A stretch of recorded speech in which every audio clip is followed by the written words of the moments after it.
It was a short hop over the Tasman to New Zealand for Mark and Simone's holiday. But Mark's suitcase is still enjoying a one-way Virgin trip to who knows where.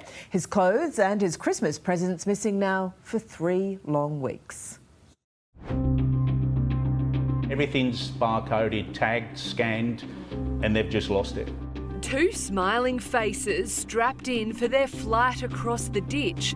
But Mark Coles and Simone Bailey had no idea of the adventure they were about to have. We'd actually been planning it for 2.5 years because we'd booked it prior to COVID. And of course that got cancelled, so we'd waited 2.5 years and finally got there. While the platinum and gold level frequent flyers arrived safely days before Christmas, it was another matter for their luggage. We arrived in Queenstown and none of our luggage arrived. Dressed in shorts and T-shirts for their Virgin flight from tropical Cairns via Brisbane, then on to Queenstown, the couple arrived to a cool 12-degree night. I think people look at me as if I'm some sort of idiot, you know, the way I was dressed. The pair had checked in 2 large suitcases and 2 smaller ones for their 9-day trip. Mark thought he could hold out for his bag to arrive, but after the mercury dipped on the first night, it was far too fresh. We went out the first night, we sat in this lovely restaurant, they placed us in a doorway. I was in a T-shirt and a pair of shorts and I said, look, that's it. So we ended up at 11:30 on the first night of the holiday in Kmart, shopping, and I needed a hoodie. Simone says Virgin told them to check in every day about their bags. 2 of our bags did arrive 2 days later, and then my suitcase arrived 3 days later, but unfortunately Mark's didn't turn up at all. As the couple continued their tour of the South Island in New Zealand, Mark was forced to wear the same outfit over and over again, that same blue hoodie. It was a great holiday, we got great snaps, we got probably 1,500 photos of me wearing the same hoodie and the same 2 T-shirts and the same pair of shorts.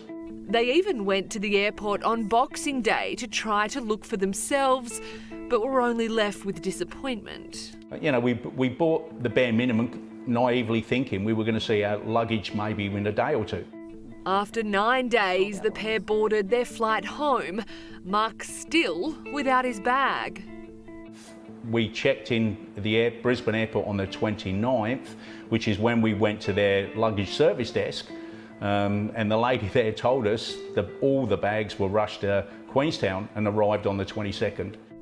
But still no one can locate Mark's bag.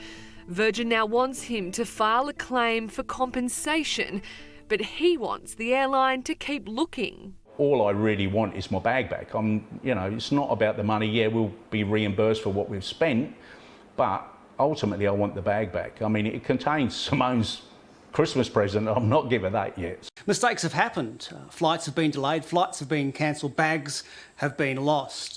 Customers are becoming very sensitive to service failures. Consumer expert Professor Gary Mortimer says mistakes happen, but it's how businesses deal with them that's the real test. I think in these types of situations where the situation's gone on for a long period of time, they should have direct access to a senior person within the team that they can talk to on a regular basis. I looked at my phone call list. We made 27 phone calls to Virgin. Most weren't answered, but in total 27, they made 1 update call to us. After more than 20 days, Mark's bag has now had a longer holiday than he has. Mark claims staff have ruled out the luggage being in Cairns, Brisbane and Queenstown, so where in the world it is anyone's guess. Find his bag. Yeah. It has to be somewhere, it can't have just disappeared. I'd like to see my suitcase again. I'd like my Christmas present. Yeah, somebody like a Christmas present. Can you believe Virgin says it is still unable to locate the lost bag? It is, though, going to compensate Mark, but Simone may never see that Christmas present.